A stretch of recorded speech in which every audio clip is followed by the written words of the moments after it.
Drop something. We have to do admin last week. Yeah.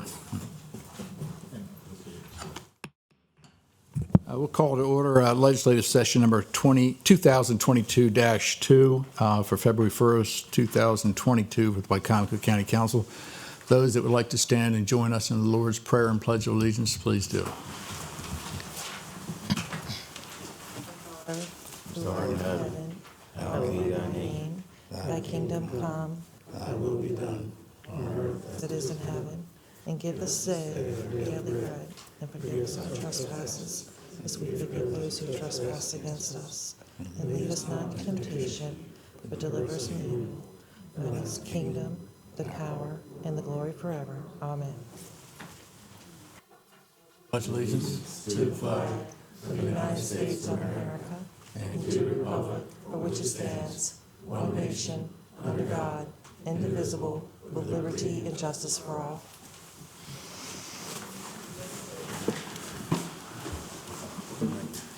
Just in case you need one.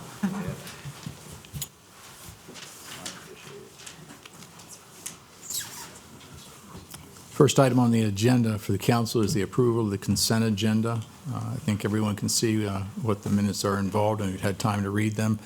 Entertain a motion for approval of the consent agenda. So moved. Second. Second. Any corrections, changes from anyone? All right, seeing none, all those in favor say aye. Aye. Opposed? The approval of the consent agenda passes.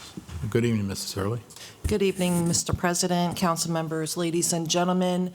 We have one change to tonight's agenda, and that is the work session on the letter of support for the federal surplus property will not be held this evening. The first item on the agenda this evening is a public hearing on resolution number 06-2022. This is to amend the 2022 capital budget and fiscal year 2022-2026 capital improvement plan to transfer from contingency $13,030 to the airport water main extension account. And I believe we have Mr. Mark Whitelock here, Deputy Director of Public Works, and Catherine McAllister, or Mr. Pete Bozick, with George Miles and Buer, if there are any questions. Thank you, Ms. Hurley. At this time, we open the floor for resolution number 06-2022. If you have any comments you'd like to make, come to the podium, please. State your name, your county of residence, and your concerns.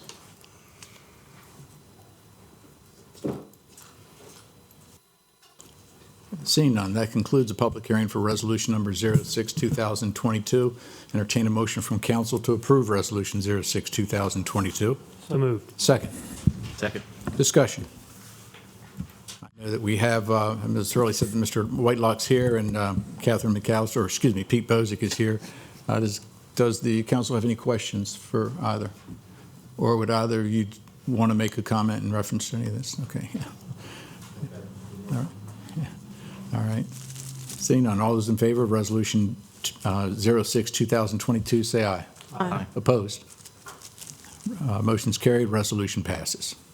Okay, next is the submission of appointments and reappointments to several boards and commissions. In accordance with Charter Section 413, the acting county executive has submitted names for appointment/reappointment to the Lower Shore Workforce Alliance, the Salisbury-Wicomico Economic Development Board of Directors, the Salisbury-Wicomico Metropolitan Planning Organization, PAC 14 Incorporated Board of Directors, Recreation and Parks Commission, Tourism and Civic Center Commission, and the Local Management Board, also known as the Wicomico Partnership for Families and Children. Next on the agenda, you'll see the consent agenda for the boards and commissions. And on the consent agenda is resolution number 07-2022, confirming the appointment of Amber S. Eskridge to the Lower Shore Workforce Alliance. Resolution number 08-2022, confirming the reappointment of Joe Holloway to the Salisbury-Wicomico Economic Development SWED Board of Directors. Resolution number 09-2022, confirming the reappointment of Josh Hastings to the Salisbury-Wicomico Metropolitan Planning Organization. Resolution number 10-2022, confirming the appointment of John T. Cannon to PAC 14 Inc. Board of Directors. Resolution number 11-2022, confirming the appointment of William R. McCain to the Recreation and Parks Commission. Resolution number 12-2022, confirming the appointment of William R. McCain to the Tourism and Civic Center Commission. And resolution number 13-2022, confirming the appointment of Sergeant Jessica Murphy as a member of the Wicomico County Local Management Board, also known as the Wicomico Partnership for Families and Children. Thank you, Ms. Hurley. Entertain a motion from council to approve the consent agenda for the boards and commissions appointments and reappointments. So moved. Second. Second. Any discussions, corrections? Seeing none, all those in favor say aye. Aye. Opposed? Motion is carried.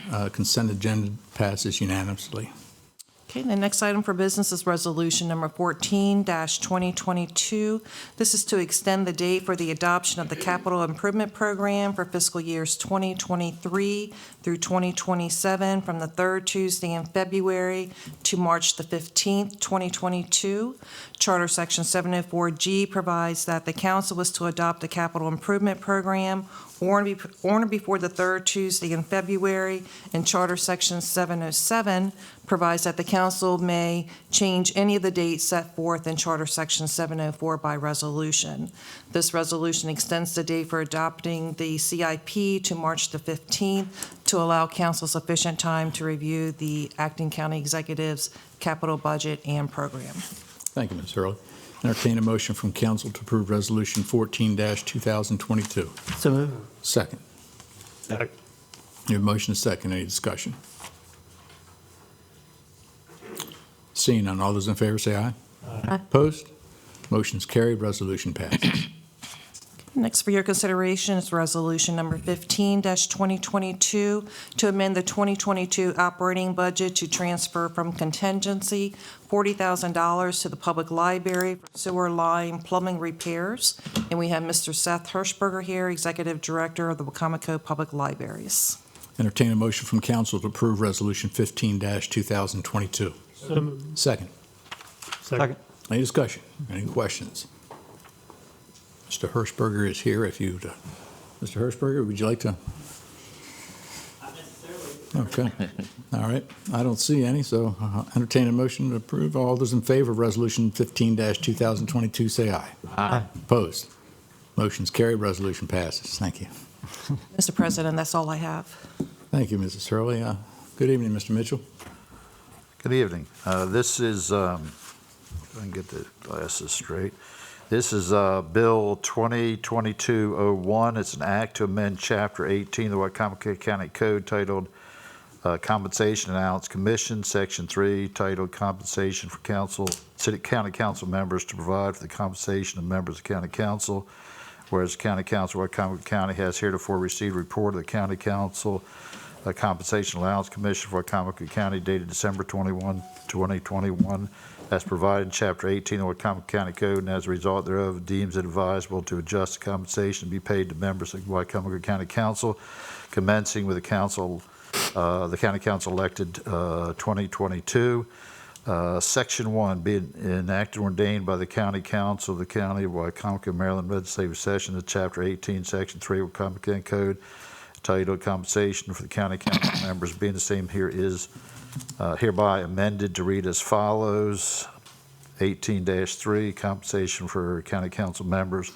Commencing with the installation of the County Council elected at the general election in November of 2022, compensation to be paid for members of the County Council will be $21,000 a year for each member of the council, $23,000 for the vice president of the council, $25,000 a year for the president of said council. In addition to the above compensation, each member shall receive allowances for traveling and other necessary expenses actually incurred in the exercise of their official duties, such allowances for travel and any other necessary expenses incurred by members of Wicomico County Council and exercise of official duties shall be provided for the annual budget of the Wicomico County. Be further enacted, this bill shall be known as Bill 2022-01. Wicomico County, Maryland shall take effect 60 days after its final passage, unless property petition for referendum there shall be filed prior to said date, which event the bill shall not take effect until the expiration of 30 days following approval of the bill by a majority of qualified voters. All right, thank you, Mr. Mitchell. I entertain a motion from council to introduce legislative bill 2022-01. So moved. Second. Second. Any discussion? Seeing none, all those in favor, say aye. Aye. Opposed? I'm going to vote no. We have one no. Chair votes aye, and the introduction of legislative bill 2022-01 passes by a 7-1 majority. 6-1, I'm sorry. And we don't have 8 yet, do And I we? abstained. And we have one abstention. Okay, that's 5 votes in favor. Mrs. Hurley, I'm assuming we'll go towards public hearing, et cetera? We will. We can have that on March the 1st at 6 p.m. Okay, thank you very much. Mr. Hitchens. Good evening. Call your attention to Resolution 16, 2022, concurring with the declaration from the Internal Auditor on organizational independence. Entertain a motion from council to approve Resolution 16-2022. So moved. Second. Second. Any discussion? Just Yes, real sir. quick, the Institute of Internal Auditors Standards requires an annual confirmation of organizational independence. Independence for internal auditors comprises of a work environment free of interference from management and a functional reporting structure to an organization's governing board, which in this case is the county council. I am pleased to say that both requirements were met again this year, and the internal auditing function remains independent. Any questions from members of the council? Seeing none. All those in favor of resolution number 16-2022, say aye. Aye. Opposed? Motion carried. Resolution passes. Thank you, Mr. Hitchens. At this time, we open the floor for public comments. If you have any public comments that you'd like to make, come to the podium, please. State your name, your county of residence, and your concern.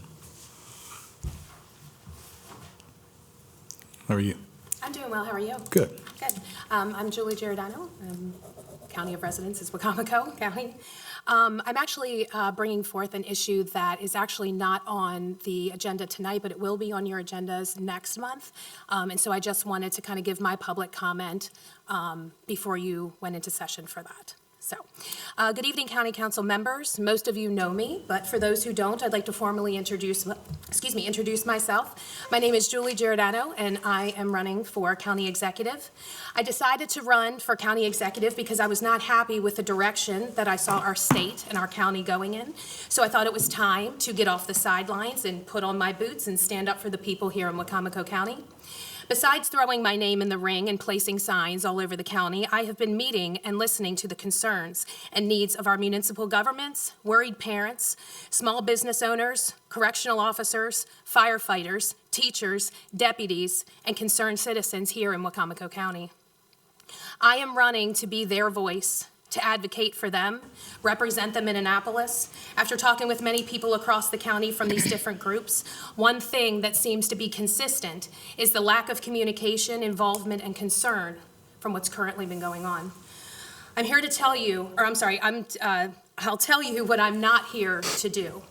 I am not here to advocate for a 46% pay increase for the position. I am not running for this position because of the salary. As an elected official, you are a public servant, not to be self-serving. I would rather use that $39,000 to help recruit and retain great people to serve in this county. The average Wicomico County citizen, I know, would be thrilled to receive a 46% raise, but the reality is that many haven't received a pay raise of any kind in several years. Our teachers are 2 steps behind. I have been told our county jail employees haven't received a raise in 12 years. We have underpaid staff right here in this building, EMTs that are ready to quit, and empty positions with no potential candidates. This is an important election for our county, and I believe that it is time for a change, and I intend to be that change. So the action for that starts now. County Council members and citizens of Wicomico County, I thank you for your time, and I ask you for your support in June. Thank you. Thank you. Any other public comments?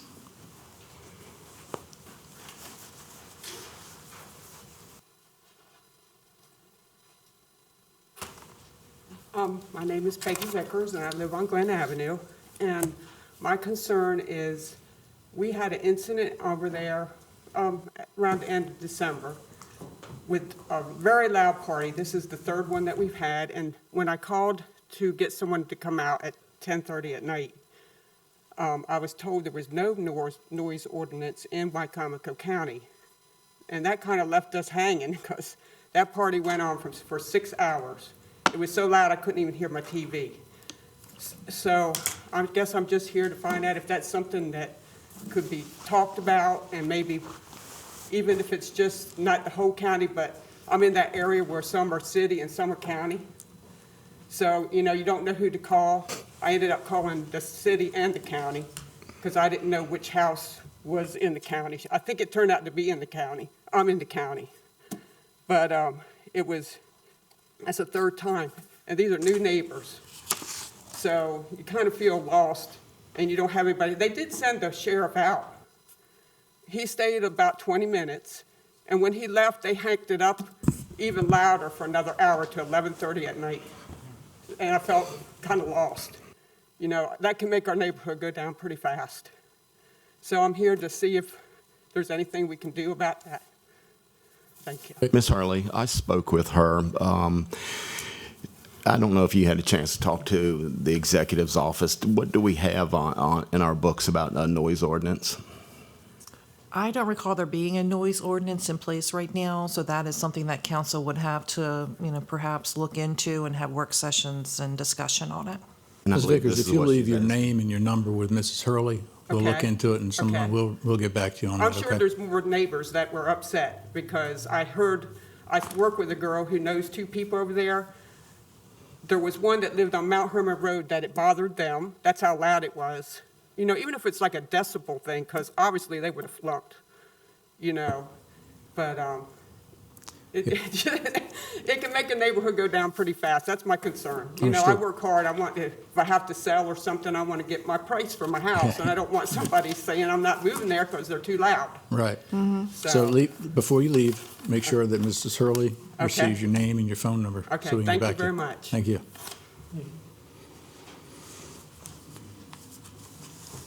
Any other public comments? All right, seeing none, that concludes public comments. Council comments.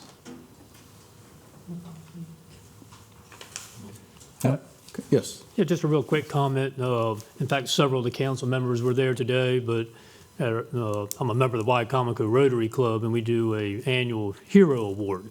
And just wanted to announce that the Hero Award actually went to one of our own here in Wicomico County, one of our sheriffs, Lee Hagel, who's with our sheriff department.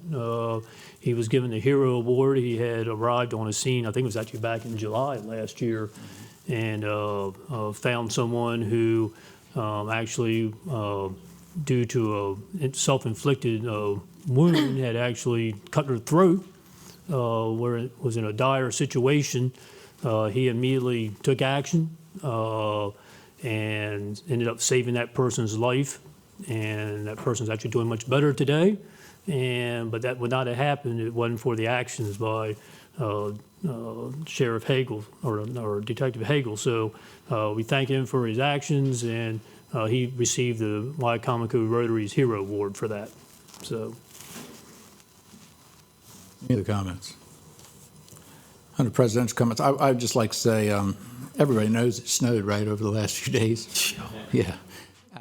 And I love snow, but I wanted to say that I wanted to thank the members of our Department of Public Works, because I think they did an absolute excellent job of clearing the roads and making sure that everything was safe, which is always a good thing for us. And that way, snow's something you can enjoy. So again, thanks go out to them. At this time, let's see which one I have here. I have to read a closing statement to adjourn.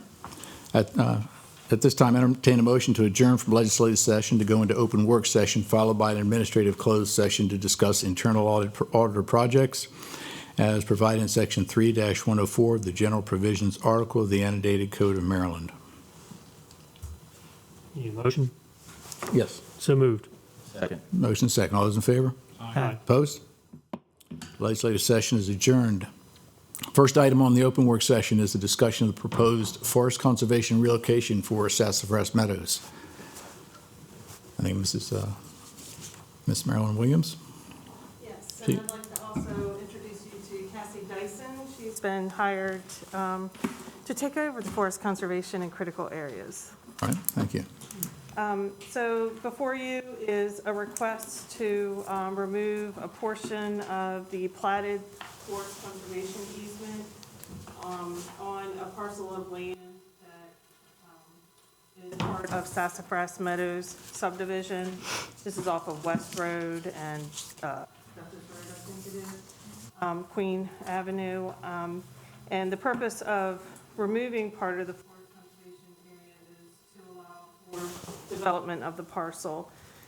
This parcel has forest conservation on it because that's where the forest conservation requirements for Sassafras Meadows Sections 1 and 2 were placed. And now they'd like to develop it into Sassafras Meadows. And the forest conservation easement will be placed off-site at a 2-to-1 mitigation into a forest mitigation bank. Okay. Any questions from council? Now, this will go to a public hearing, Mrs. Hurley? It will, and we can have that one on March the 1st as well at 6 p.m. Okay, all right. All right, thank you very much. Thank you. Very good.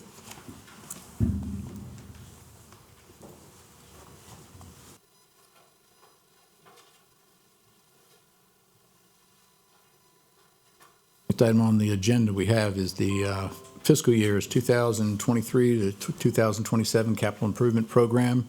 Acting County Executive Pasota and Mrs. Pam Olin are here, the Director of Finance. Good evening. Good evening. Good evening.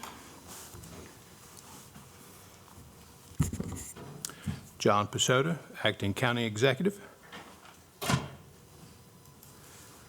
It is my pleasure to present my proposed capital improvement program for fiscal years 2023 to 2027, beginning July 1st of 2022 and ending June 30th of 2027.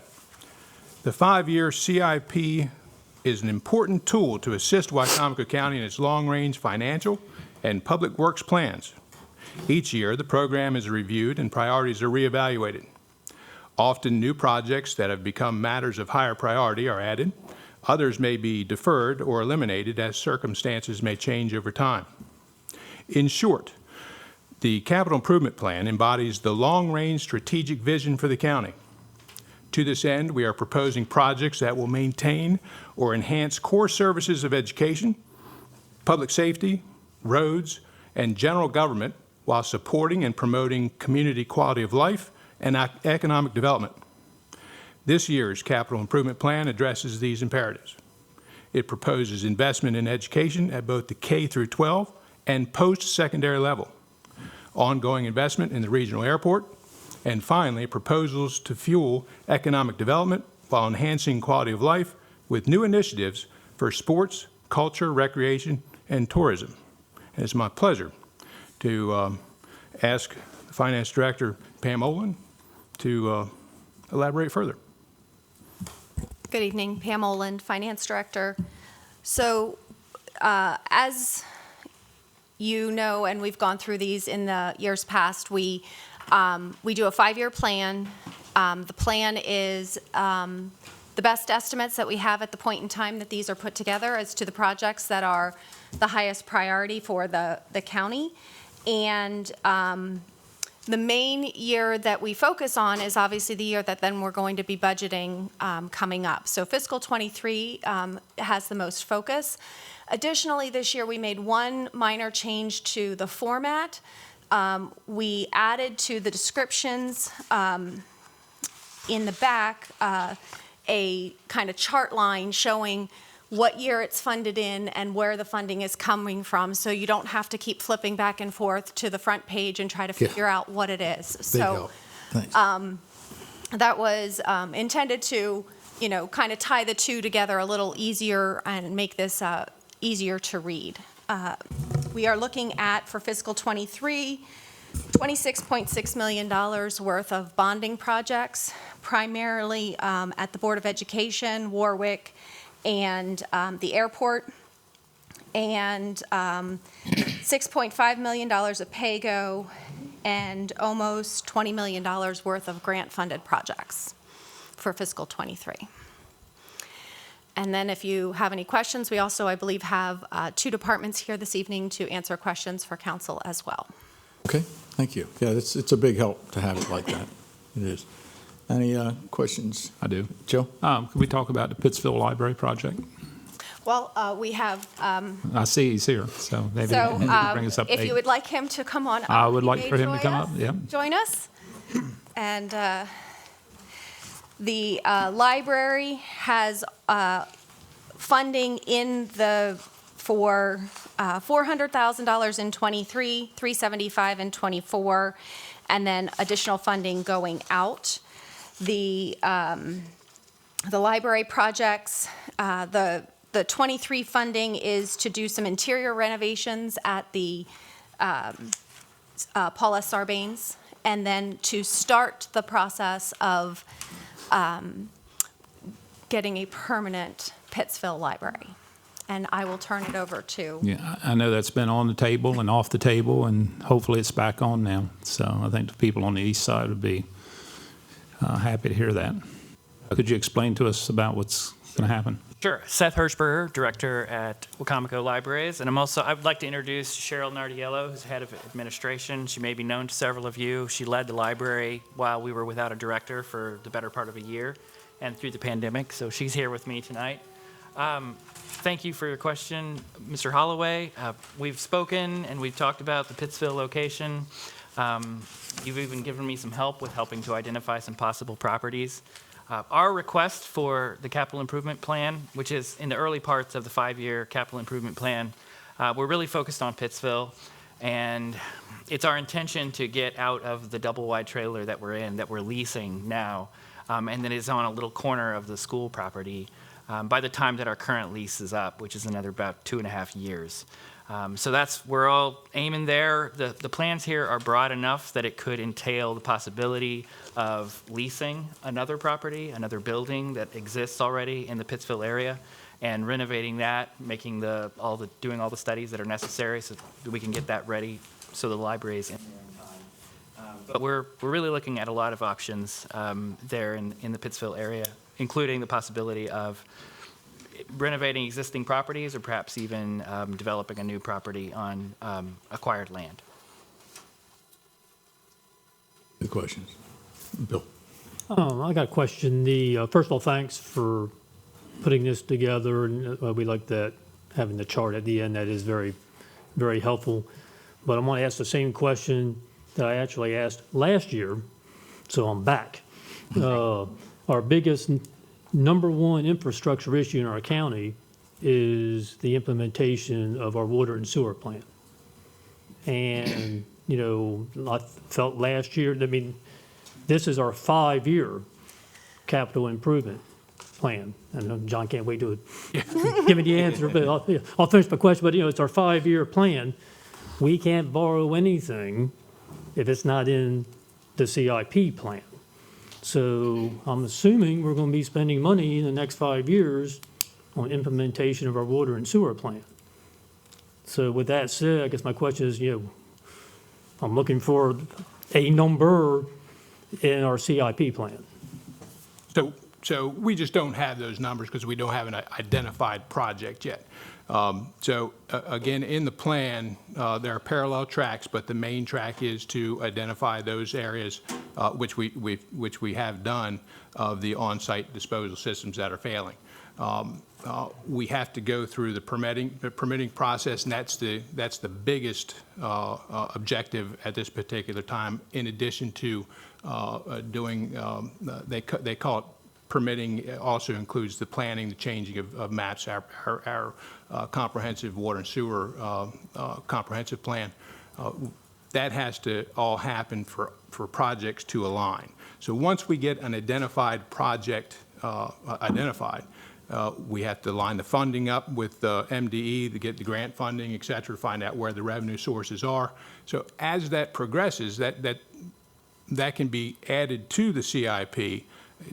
We don't believe that anything's going to happen, an identified project this coming up year, but as those projects are identified, then they can be placed on the CIP for it is a livable or a living document going forward for planning purposes. So we can put it on the CIP next year or the year after, depending on when we identify a project for funding. And if I may add one piece to that, if we put, I don't know, today put $1 million on there for water and sewer, and come back and say, well, we've now identified a spot that we need to do something in, and it's $5 million. We have had at times, hey, well, you missed the number. Well, it's such an estimate. So part of the reason for not putting it on is that there's no identified location. It would literally be kind of throwing a dart at the wall and saying, what number did it hit today? Because we don't, until you know what the project is, where the project is, how many houses, what are you trying to service, it's really hard to even come up with an estimate on anything. So it's not forgotten. It's purposefully not on here because the estimate isn't even able to really be an estimate. And I understand that, and I appreciate that, and I kind of know that's the answer. My only concern that comes with that is we make a decision every year as to how much we go to the bond market for, and we look at this plan when we make that decision. So when you look at this plan and we don't have anything in there for that, and then we're making a decision, will we borrow X, this year or next year, that's things you can't do in the future. So my only concern is, how, if we don't have something in there that we're able to be looking at, are we making then the right decision when we, But if we, again, put a placeholder of $1 million in here and it then is 5 million, or we put a placeholder of 5 million and it came in as 1 million, we're still making the decision with incomplete information. And so we are well aware that that is something that we need to consider. We also are aware that there's other funding sources for water and sewer, that there is not funding sources for our other capital projects. So those funding sources come, with a lot lower interest rate and or grant from the state. So again, the main focus for any kind of CIP is what are we looking at for fiscal 23. The other ones are estimates going forward. And if 23, at this point in time, we don't have a project that we are planning to do in fiscal 23. It's what we're trying to say. The number one goal of this is to get it implemented. And we're not going to do anything that would jeopardize that. We're going to do what we can to get this accomplished. It's not going to sit on the shelf like the reports in my office that say 1969. We're going to keep moving, and we're going to get it done, and we're going to get it funded the best way possible. And on the bonding, we can do that, as Pam said, as we identify the projects going forward. Questions? Yes. I had a question about the water and sewer. I know you love this question, but have we hired a public works director to identify those identifiable projects? As has been discussed before, that's an internal issue. We have advertised and continue to do so. And quite frankly, with the passage of the water sewer implementation plan, the skill set needed for that position has changed. But there are a myriad of issues on filling that position. No, okay. So no, you're right. Josh? Is there any other questions for Mr. Otherwise, why are we, Hirschberger? The only question I would have is when I first read this, I was a little bit taken aback because I was under the impression that the library was probably looking for a new location as far as a renovation. So when I read this, I thought, well, we'd be approving renovations, but that would be somewhat foolhardy if we truly are going to be building new. You're talking about the Sarbanes branch in Salisbury? No, I'm sorry. I did make that clear. I was also discussing the Pittsfield branch, as Mr. Holloway had asked about. Well, we're open to building, but in order to make it something that we can definitely accomplish in, the coming, we need funding in '23 to start working on and we do have a couple of properties identified that are possible as an existing building that we could renovate and make a suitable. We approach this as focusing on the idea of leasing a building. That is also why there isn't a subsidized amount from the state, because we would need to own the property for the state to fund a capital project. So we would be relying on this council, the county, entirely if we were going to lease a building for the renovations that would be necessary for the building. So the renovations that we're talking about in here would be on a different building, not on the current location.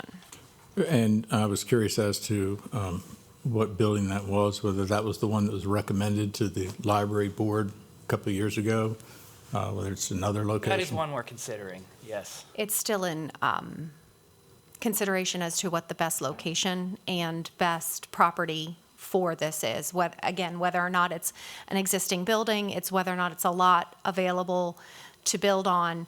But again, right now, they're focusing on existing buildings, which would lead towards lease, which would lead towards the county having to fund the majority of the costs. John, and when this first came up a few years ago, there was a property identified, and the former county executive was moving ahead on it pretty rapidly. Unfortunately, the librarian at the time, library director at the time, wasn't in favor of it. But what we found out is we could possibly move into a renovated building within, within a year or so of leasing it. And it was said that getting funded, acquiring property, and building a new library would take 6, 8, 10 years. That would be that far out. And if you see what they're using now as a library down there, it's pretty insufficient. So I think a move toward renovating an existing property would be a good move. And my question, Mr. Hirschberger, do we have to wait until we run out of that 2.5-year lease? We wouldn't have to, would we? No, we wouldn't have to, but I think that it will take approximately that long to get the feasibility studies that we need finished, as well as the design work, because the buildings we are considering were not built to be libraries. So it will take some doing to get them in shape. And we're also looking at some other possibilities outside of those. There's just some attractive options that we'd like to consider that could change the timeline. We've been a little all over the place, actually, since I've started in considering this, but we've also been very focused on it and determined to get out of there as soon as possible. And the difference between renovating a building for $375,000 or $400,000 and building a new library, what would that cost difference be? The new construction for the amount of square feet we're talking is several $1 million, and so we would have to rely heavily on the state for that. Their timeline goes for several years. You'd have to do it in stages to get it done. It's also, the state distributes $7 million total to the entire state for library capital projects. So practically speaking, we could probably get maybe $1.5 million of that for this project. So it would also just be very expensive for the county to build new for the amount of square footage that we need. That's why initially I turned the focus to the idea of leasing. I thought I heard before with the prior director of the library, somewhere around $7 to $8 million for a new library. Yeah, how much square footage are we talking about if you did build? I'd like to have 5 to 6, but we're considering some buildings that have less than that now. we're in less than 2,000 square feet now in that little trailer, and we're making it work. But for programming and for everything that we'd like to do, we need more. Instead of leasing and renovating, are there any buildings that can be purchased and renovated? Pittsfield's limited. They've looked. I mean, they really have. The town's been working with you also in trying to find property, correct? There and the county. I mean, Yeah, we're considering some tax sale options as well. Okay. Yeah. Thank you. Any other questions for Mr. Hirschberger? All right. Thank you, sir. Thank you. Thank you. Thank you. Yes. I appreciate that.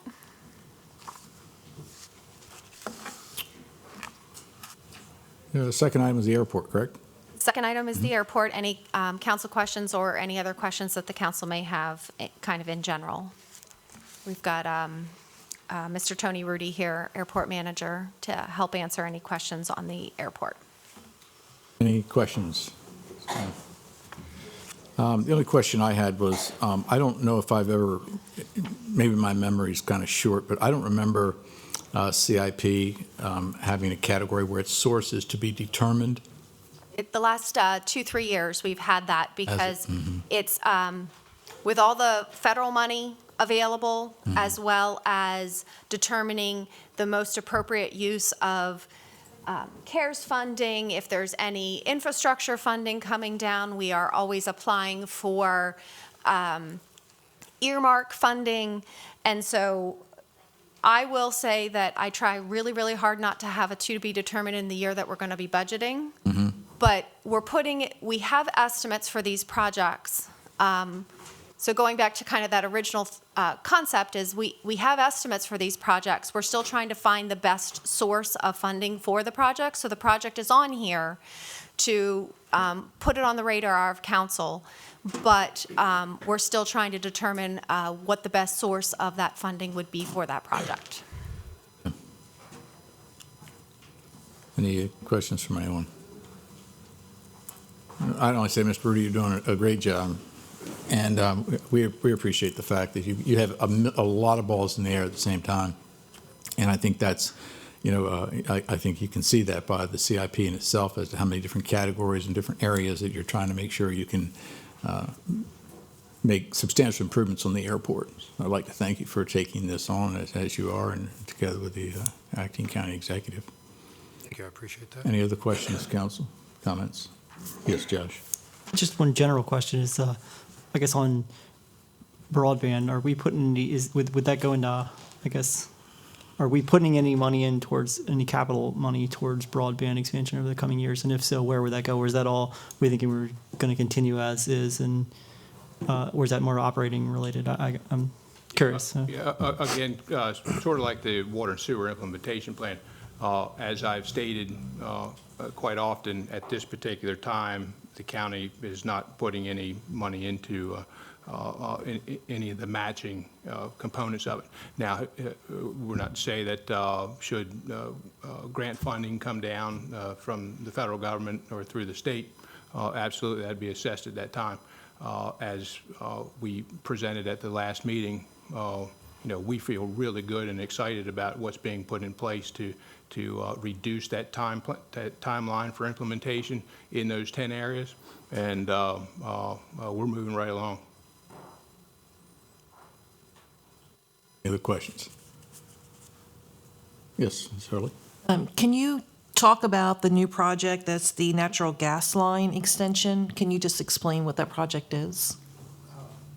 Sure. So there is a Maryland program that's basically a 50% grant, which we're looking to get. We would obviously have to fund the other 50%, which is $715,000. That would extend natural gas to the airport, the terminal building, the buildings near the terminal along Airport Road, extending out to the technology park behind the airport as well. So this is an underground line? Yes. Okay. And it's connecting where? If I remember right, it's think it's up near the bypass, if I remember correctly. It's been a while since I've looked at that. Thank you. It's up near, kind of near Purdue, near the bypass. What would be the purpose of the natural gas use? Is it just for, Heating and There you cooling go. for any of the buildings in there, or not cooling, sorry. Water, heating and water, those, natural gas has proven to be a cheaper source of fuel, and it would benefit then the airport in fuel cost as well as any tenants that we could get in the industrial park. Yeah, because that would be a fairly long run. Would we be able to capture any other users, or would this sort of be like the water line where it would be dedicated solely for the airport? Yeah, that I'm not sure about. Yeah, I'm just more curious about that, you know, because I mean, natural gas is sought after by a lot of folks. If we're going to run a line, yeah, it'd be great to be able to That have I access think to is it. a little bit different than city water Right. would be and sewer, so, I mean, off the top of my head, I would say yes, but, Curious. Any other questions? No? Thank you, Mr. Rudy, appreciate it. Mr. Pacetta or Ms. Owen, did you have any other comments, questions? Any other general questions, or I'm assuming you'll schedule other departments that you have Yes. interested in on, for the next sessions? Yes. Yep, we will. And I appreciate taking some questions that were outside of the And- two designated items. Appreciate that. And that's not a problem if you have other ones at the next one, or you have a follow-up question on either one of these, I will do my best to answer them. If I don't have the answer, obviously, I will reach out to the gentlemen that were just here with us. All right, well, thank you very much. Thank you. both. Thank you.